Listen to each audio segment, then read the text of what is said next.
Hey, yo, what's happening, fool? It's Rosenberg. What? Yeah, you already know. What? Why are you talking like that? Cause my cousin. Hey. Yo, this motherfucker's hard on this radio. I'm telling you right now, I'm having fun. We making fun of West Coast accents and slang. We ain't making fun of West Coast nothing for the record. Exactly. Love West Coast. we do. I'm telling you about since junior high school. I was always on my West Coast shit. Always had the tapes, NWA.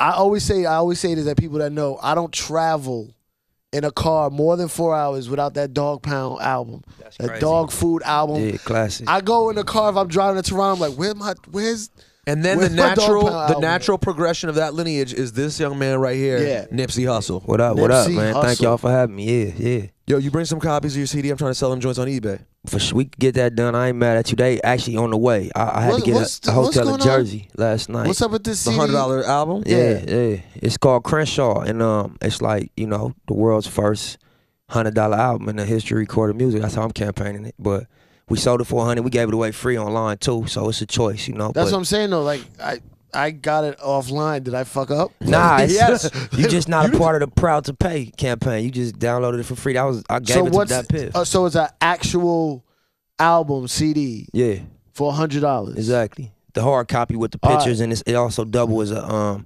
access to a concert we throwing. It's like No, I'm buying it. I'm buying it. for sure. And for sure. and if you're a woman, and you pay $100, Nipsey will personally fuck you if you buy the CD. Oh wow. That's real. No, it's $100. You get your money's worth. Yeah, you have to last at least 15. I can't co-sign that one. You know have to what I'm last saying? 15 minutes I with gotta each check you out first. You know, we gotta see what you looking like. How many have you sold? How many have you sold? Man, we sold 1,000 the first day. You know, and we had to re-up the order. Since then, we've been doing most of the units offline off You the sold website. 1,000 the first day? Yeah, we sold 1,000 on the first day. How do you think to do $100? You did that? Was it your CD? thought? I mean, amongst myself and my team, you know, I got a company I'm a co-founder and owner of, All Money In, No Money Out, and it's like 3 other people: George Paniche, my brother Black Sam, Fats, and Adam. Literally your brother? Yeah, my real brother. Your real brother. Yeah, you'll think we twins. He look just like me. Same name, same last name. Not same name, but mother and father, my real brother, yeah. So, and you guys all together. He knows what I was saying, because sometimes black people just say brother, and you never it's know. crazy. You have to go through the 3 same name, same mother, same father. You gotta lay it all out. My real brother, yeah. So, you guys all have this idea. You're like, let's sell a $100 CD. Yeah, I read a book, man. One of my homies, Big Bob Francis, he like one of my mentors. He put me on certain books and just give me game and shit stuff outside of like rap music and all that. And he put me on a book called Contagious. And the second chapter was talking about this restaurant chain in Philly that started selling $100 cheesesteaks.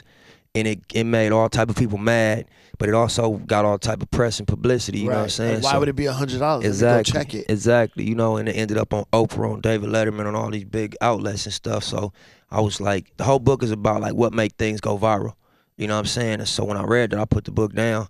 I'm like, we're gonna do physicals and we're gonna sell them for $100. And we're gonna do a pop-up shop in LA. And my team was like, well, you gotta justify the price. I'm like, all right, we're gonna make it a concert experience also. And that's what it was. So how many concerts will you do?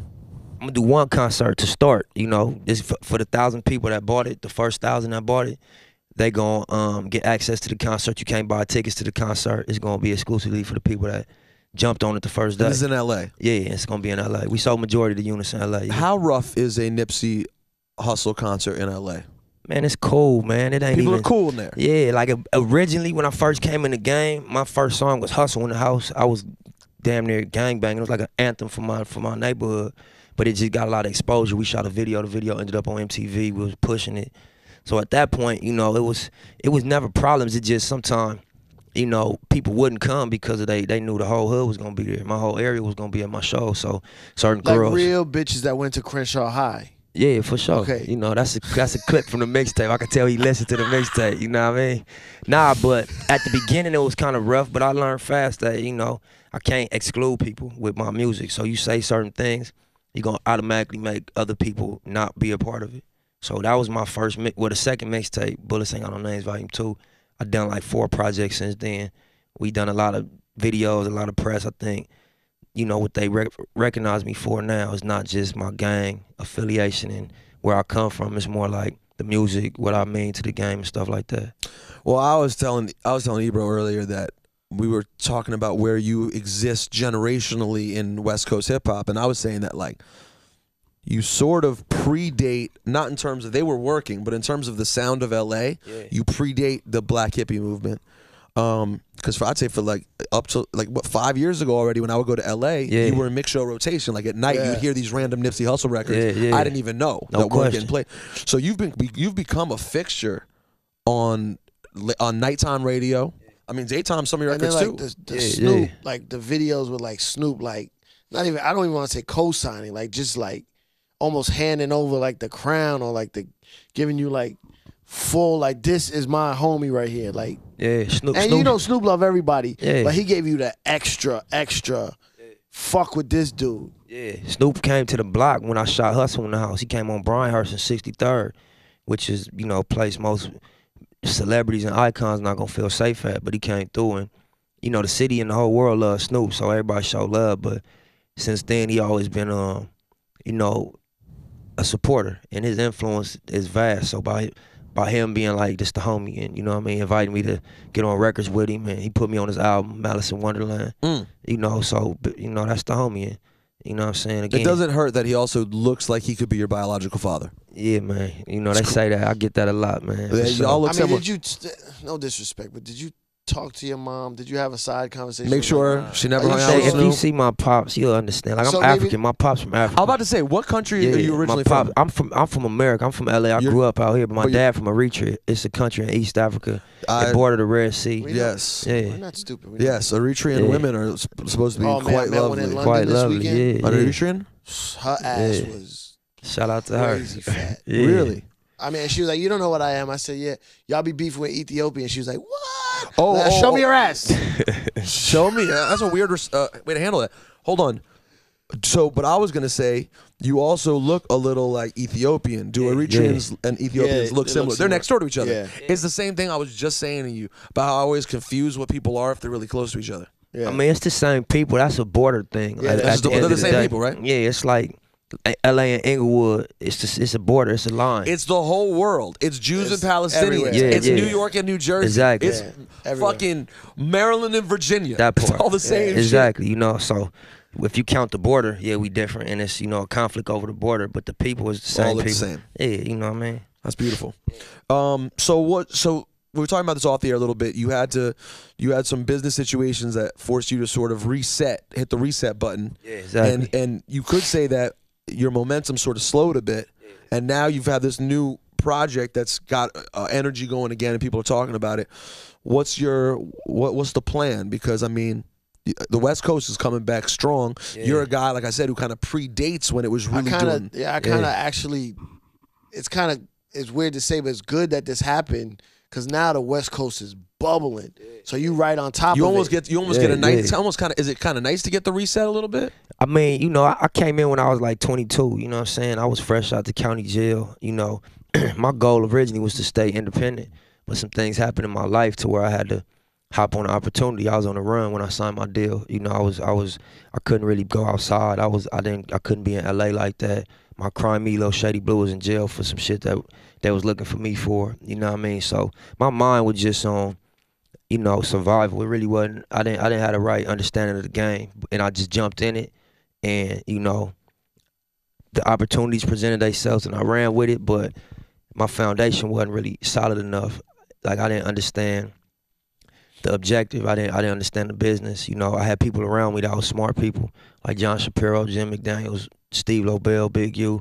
That was my original team. They kind of like walked me in the game. But myself, I wasn't, you know, at the level I'm at now as far as understanding what the objective is, what the asset is, you know, what's really real about the game and what the bullshit is, you know. So I think at that time, you know, I was just like, I'm going to be myself. I'm going to just be raw me. And if they fuck with it, they going to fuck with it. But now, you know, I understand what makes money. I understand, you know, what the objective of this whole thing is. I was on a major label. I understand, like, radio, you know. I understand audience. I understand, you know, retail. So I think I look at it like I went to college, you know, I educated myself, you know. I was always, like, rap is what I do. I'm good at it. When I focus on it, I can make incredible records, you know what I mean? It's just about getting my life to a point where I can really focus on it, you know what I'm saying? So I feel like I own everything now. I own my own company, you know what I mean? I ain't done a publishing deal. I own my own studio, you know what I mean? So I had the means to produce. I got the understanding. I got the relationships in the game. So you've also made some money too. Yeah, you know. You were able to do some nice stuff for yourself. I mean, yeah. I mean, you know, touring has always been my main cash cow, you know, because once we start putting out mixtapes and getting notoriety, we start getting booked. So even when we do a weren't, lot of shows like that. yeah, most definitely. You know, I done toured the world for the past 5 years. Every year we toured the world, and it got bigger recently, you know. But we able to eat. We started businesses up. I got a you know, a streetwear line, the Crenshaw Marathon clothing thing, and we got stores in LA with that. So we was always able to eat, and we was hustlers before the game. So if you're always able to eat, how are you so skinny? What do you eat? I mean, do you actually forget to actually eat? Nah, man. You know, I guess that's my metabolism. You know what I'm saying? I'm an African. Let me borrow bro. some of that. Yeah, you know. He's African. Yeah, you know. But on the grinding side, you know, I think we in a great position. You know what I'm saying? Because I ain't got nobody in my pockets. I ain't got no middleman between me and my fan base. You know what I mean? We got to a level that we at off grinding. You know what I'm saying? We didn't have to do a lot of things. No disrespect. A lot of other artists had to do, sign to people, or you know what I'm saying? Like, you know. I mean, you did do it. No, I'm saying other artists. You know, now what I you mean? have a new. Now you don't have to do it. Yeah, I meant like other artists. I didn't mean a label. You know what I'm saying? I was like, oh, right. Oh, got you. You know what I'm saying? Again, no disrespect. I just feel like, you know, you got to give up percentages to do that. And so, I mean, some of these cats out here, some of these radio hosts even, some motherfuckers got their own program director on the show. Yeah, you know, bitch asses like us. No, I feel you. That puts you in a great spot. Yeah. How do you feel about the West Coast position right now? Obviously, I'm like monstrous here. Like I would tell, I'm always a West Coast fan, but right now it's sounding right. I mean, you have on one side you have the Black hippie movement, which is Wait, you awesome. tell me what you like first, and then I want to. I know them dudes. I know J-Rock. I know Kendrick. I know Ab-Soul. I know Top Dog. You know, we was on tour in like 07 with Game, fighting in the club with dudes and shit. Yeah, I remember that. You know, and it was all like, we was all grinding. Them niggas from the projects, they from the Nickersons, you know, Kendrick from Compton. So like, they deserve it. You know, they worked for that. Them niggas wasn't giving. So where are you from? I'm from the 60s. I'm from Crenshaw and Slauson. That's like the west side of South Central. So Crenshaw is a street, but then there's also a neighborhood. The Crenshaw district is an area. Right. But the street Crenshaw goes from it's like Flatbush. Yeah. A street and a neighborhood. And an area, yeah. You know, Crenshaw, it's a lot of gangs off Crenshaw from like Adams to Imperial. How far are you? If you're on Crenshaw, if you're in your neighborhood in Crenshaw, how far are you from Compton? You gotta get on the freeway. You probably like 30, 20 minutes, you know. That's like, I guess, the same difference as the boroughs, you know. On the 101 or 405? Nah, you can get to Compton from the 110 to the 105, or you can get to Compton from straight, go down Crenshaw to the 105. All right, I'm gonna write these down as things I don't want to do. Nah, Compton is love, man. Stay LA on the is love highway. too, man, you know. You good. What about like YG and Mustard? They're my homies, man. Shout out to YG and Mustard. We clicked up in LA. We got a movement. Push ain't all money in. Is it a movement though? Like, Man, has everybody? Not, I know you didn't have a meeting, but is everybody really repping for the other cats coming from the West them Coast? niggas be at my studio. I'll be at their studio. You know what I'm saying? Like, you know, it's feeling YG good can come right to now. our hood. He's a blood. He from Piru. He can come to the 60s. I can go over there. I've been over there with my jewelry on and being myself, and they, you know, they respect it. They love it. I was unheard of. You couldn't do that. You know, so it's different right now. Not to say it's like a gang treaty, a peace treaty. It's not that, but they know we pushing for the city. Right. So, you know, the streets behind it, and they respect it. I want to ask you this. I had a conversation with Schoolboy Q recently. It was me, Schoolboy Q, and this producer, director friend of mine who is a nerdy. You think I'm a nerdy white guy who likes rap. He makes me look like you. I'm Nipsey Hussle compared to him. That's right. And he's talking about, we were talking about West Coast hip hop, and the references he was throwing at Q, who was a couple years younger than you, from the West Coast, from the hood. His interest in West Coast rap is so different than some of us nerdy, suburban. Whose interest? Q's? Q-Boy? His interest was different than my friend's. Right. Because my friend goes, he was like, man, and this even went beyond me. Like I said, he was beyond me. He's older than me too. He's like, man, when I heard Ice-T, and Q was like, none of us were listening to Ice-T. Like, no one knows that shit. Like, no disrespect. He was like, I know Ice-T's the OG, but like, no one knows that shit. And he was like, oh, MC8's album. We talked about MC. He liked some MC8 shit. But there was a major disconnect between what older hip hop sort of, how can I describe it? geeks, basically, what we consider to be like definitive West Coast music. Yeah. Versus, I'm curious what like cats your age really were listening to and admire. Besides the obvious, we know everyone loved Doggy Style and The Chronic and shit like that. But beyond that, what was the shit that y'all were listening to? I mean, we grew up in the '90s, so you know we missed the '80s. We was kids, probably babies at that time. I don't even know if Q was. You say a couple years, so he was around. He's 25. Q's 25. Yeah, I think. so he's an '80s baby, but you know we grew up in the '90s, so it was like Tupac, Snoop, Dogg Pound, DJ Quick. I was gonna say Quick. Quick seemed to he's one that bridges the gap. I feel like with both. Always. Yeah, you know, Quick was a producer and a rapper himself, and he was clearly West Coast, but he was respected by like all type of other genres to where he'd get in with a Jay-Z or with a different type of artist. Do you see Quick around? Yeah, he makes one of my singles recently. You know really? what I'm saying? Yeah. Most def. Shout out to Quick for that. Does he do quite well? Is he good to go? Man, Quick a legend. He's straight, man. He's straight. I don't think he get the credit he deserves, even though they hold him in high esteem. I think he deserves a lot more credit than what he get. He's not a credit hound though. He not a You know him at all, fame Saj? junkie. Yeah. He not You know a fame Quick? junkie. Yeah, no at all. Quick. Like he just likes to make music. Like he ain't in it just to get the credit. Like if he's gonna make a hot song, he's gonna make a hot song, and that's that. Like. And he like a scientist. He like a true music dude. Like he'll talk to you about frequencies and about, you know, the right mic for your tone of voice, and that's the contribution he'll make. So a lot of that you don't get accolade for that. Yeah. Like you hear improvement in quality, but you don't really get the, you know, they don't have a BET award for that. It's not tangible. Exactly. Schoolboy Q told me I believe and Q, if I'm misquoting you, I apologize, but I believe he told me he had never listened to America's Most Wanted in full. Have you, Nipsey Hussle? Nah. Never listened to America's Most Wanted? Nah, I haven't. See, that's kind of flabbergasting. I know how important it is. I know it was one of the first debut albums that got 5 mics from the source. So I kind of like know it's a necessary record. But you don't want to? Nah, not even that. It was the production on it was a sound. So not like the rest of the shit. Yeah, that was like Bomb Squad and like Public Enemy. This guy doesn't know his shit though. Yeah, you know what I'm saying? So for us, it was like we look for the Today Was a Good Day sound. When we think of Ice Cube. So when you think of Ice Cube first album, we think of it as like a ill West Coast album. Yeah. Does the West Coast not really look at it like as a West Coast? It's not a West Coast album. I know it is because it's Ice Cube, but the sound wasn't what was happening on the West Coast. The songwriting, he had songs on there that was clearly L.A. And it was the whole concept of the album was L.A. But number one, it came before us. Like we caught Lethal Injection and we caught you know West Side Connection, Ice Cube, you know, and we love him for that. I know, and we were proud, and a lot of people here, not you because you're Captain West Coast, and I mean I am to a degree too, but. And a lot of people here, by the time Ice Cube was a West Side Connection, like people out here were already foot out. They were already they knew the singles, but no one was sitting there like popping the West up or some of those that records. was the soundtrack on the bus. You go on the way to school. That was like Bow Down and all that. Bow Down and West Up. What? That was like your soundtrack, and that was your shit. You know what I'm saying? But America's Most Wanted. Like I studied the source. 91, is that 91? I was 5. You know what I'm saying? Yeah, I mean, so. I'm glad your parents didn't play that for you. It's a bit aggressive. I went back to it and heard it, and I understand why it was classic, but it wasn't something that it wasn't my favorite. Just in production. But Chronic was. My guess, the prediction, Chronic was 92, and yet I guess it's a different level. You probably know Chronic well, right? Yeah, Chronic was commercial. Chronic changed like the sound.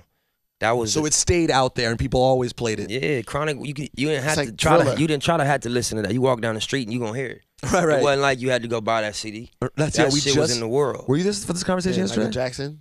Yeah. Who just said that? Was it Ebro? Who was saying that? Who we interviewed yesterday?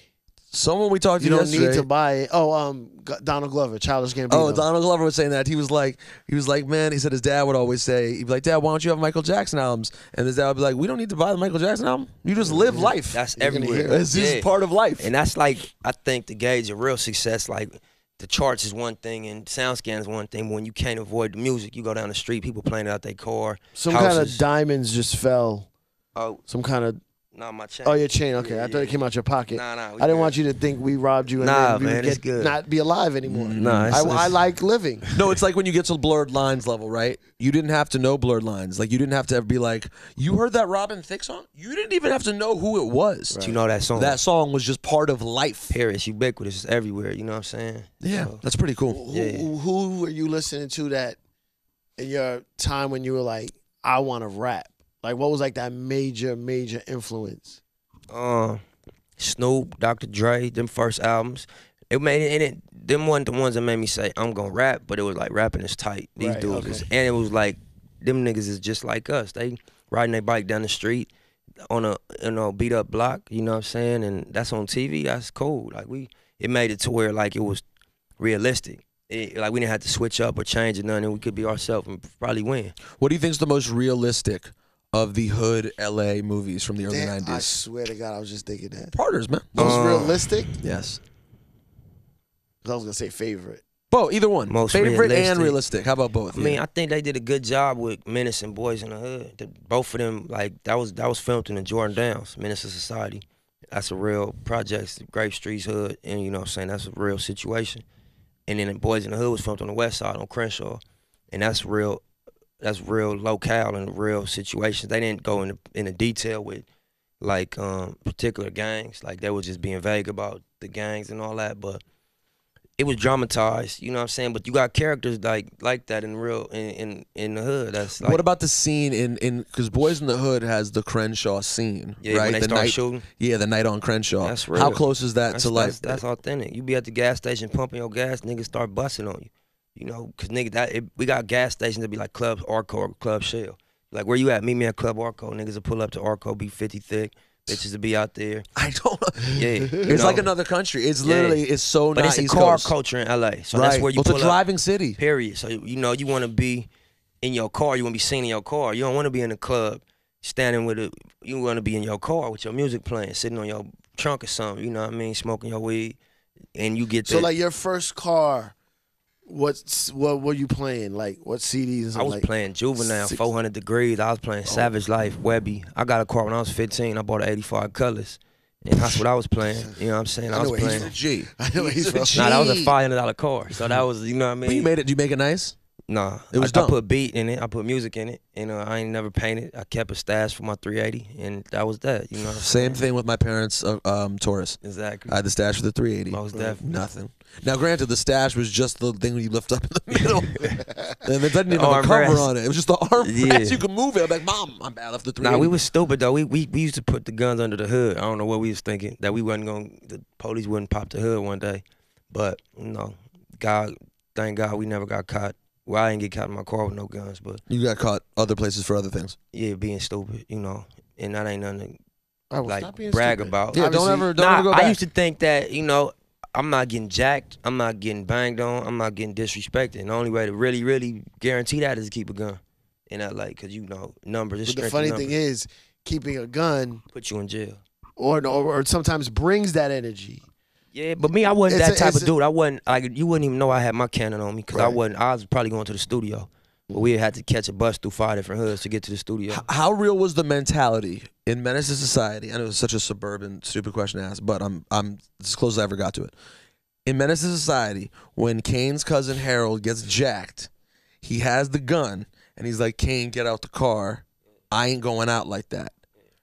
Me, I'm, of course, just like, get out of the car. You lost that one. Clearly, they got you. Like, you got caught. It's over. When you see that, does your mentality understand what his character was thinking of, I'm not going out like that? Like, is that a common mentality thing that you'd be like, I'd rather try to go for my gun as opposed to just looking like a sucker and getting jacked? I mean, your resume, everything, and I'm sure everywhere too, your resume, and you know what I'm saying, once you get jacked, you got jacked. And that's official, that's permanent. You can't really like, or once you got robbed, or once you got, like, you know, you did some buster shit. But does that mean you're more suspect to just more bad shit happening? No, it just means you can't ever act like you some type of tough nigga or some type of hard nigga no ever again, because in a moment of you feeling yourself, nigga, I'm like, nigga, shut your bitch ass up. Niggas robbed you for your chain or your car, nigga, shut up. and get at you like a. She's like, for someone like me, my instant mentality is like, all right, I can live with that. Like, I'll be that guy then. Yeah. I'm gonna be that guy then. Yeah. I'm like, you're right. I did get it that time. Yo, what are we doing like? Exactly. But it's different when like it's your life. I know, and I can't identify with that. And I'm sure like it's a protectiveness. You feel that you want to like have that toughness to protect you almost to a certain extent. And it's crazy because like it sound ignorant, but you gotta make niggas know that you'll kill them for them to respect you in LA. If niggas don't know that the fucking with you or disrespecting you might lead to them getting killed, you liable to have a rough time. All right, this is you know, in the hood. In gang culture, like your homies gonna get at, like it's crazy, but with 2014, it's to a level where it's like, you know, it's a murder gang, and if niggas don't fear that you gonna go all the way with them, you gonna have a different experience. So you might not even have to. They just might have to feel like he retarded. He leave that dude alone. He'll go do life behind his respect.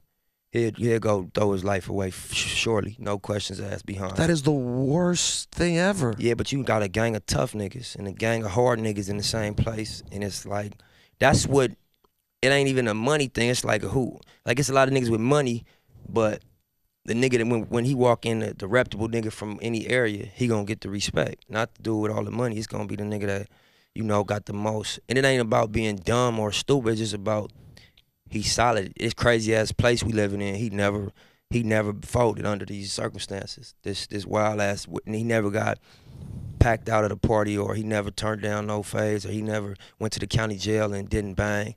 He always was himself. You know what I'm saying? And they respect that because they know how crazy it is in the city.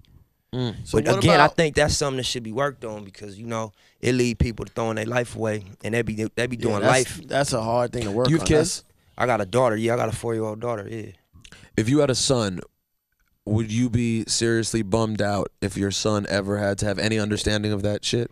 I would feel like I failed if he felt like he had to be a part of it, most definitely. But I would give him an understanding, because he one generation removed. You know what I'm saying? And so I couldn't lie or fake it, but I would feel like I failed as a father. If he had to even ever think about that mentality, or even be like, I'm gonna be from the hood, I'm gonna get put on the hood. I would feel like I failed, because if you do your job as a father, your son ain't gonna have them thoughts. You know what I'm saying? And I feel like, not to say my pops didn't do his job, but he from Africa. You know what I'm saying? He was living in the jungles on a dead end street. You know what I mean? And he like, we just stay in an apartment, it's good, you know. But when it wasn't like his generation. He grew up out there, and he like, this the spot where we living at, and it's cool. We got food in the house and everything good. But we going to the store. So what happened when you started getting into that culture? Did he flip on you? Nah, like my mom and pops divorced, and I was living with my mom. My mom stayed on 60th Street. My dad stayed in the jungles, which is a blood neighborhood. 60th is the rolling 60s. So, you know, as I got like 13, 14, you know, you go through yo, I'm a man stage, and you be like, for a time, sometimes you just be like, I'm avoiding ride my bike and go to the park and swim. You know what I mean? Do kid shit, but then you conscious of the shit because it's around you, and you see older niggas in it. And then you be like, I ain't gonna be no victim. You know what I'm saying? And then you start just having a mentality of like not going for shit. And then niggas be like, man, you one of us. You would, you know what I mean? You like us, nigga. You should just, and then you be like, you get into some shit, niggas have your back, or, you know what I mean, some niggas pop on or come through and shoot at some niggas that showed you love, and you take it personal. You know this is getting very deep. When we supposed to be talking about music. Yeah, man. Segue into the Crenshaw album or something, man. All right, so one more time. Yeah. This $100 album. Yeah. You no longer. I feel bad that I downloaded it now. Nah, man, it was. I wanted you to download it and I hear got it it from first. Dat Piff. It was. Yeah. They had a picture. Ciph, that was official too, man. We gave it to Dat Piff as official link, so that was cool. You ain't do nothing wrong. Right, but if you fuck with it and it made you, I fuck with it. I listened to it the whole flight to and from London. That's love, man. Thank you. Yeah, I want to go sit with this album. It sounds the pretty Sade cool. one. Yeah, that's a lot of people's favorite, man. Thank you. Yo, that because I love Sade, and no one ever flips her samples right. Yeah. And that record is tough. Which record do you flip? It was if you were mine. Yeah. That's I don't know the name of the original record. She's saying If You Was Mine. James Fowler just walked in the studio and we was doing it. He like, you gotta let me sing on that. So he on there too. He's singing like in the hook and all that. It's produced by a dude from Canada named Jiggy Hendrix. Yo, so Nipsey, thank you, man. It's been really informative. Nah, and, thank you. You've been holding it down for a minute. We appreciate you. Yeah, all the time. Look, y'all been big supporters from day one, so you already know. Thank you. All right, bro. For sure. He ain't bring no In-N-Out burger though. So no, well, you ain't eating In-N-Out burger. Man, that Look shit at have him. been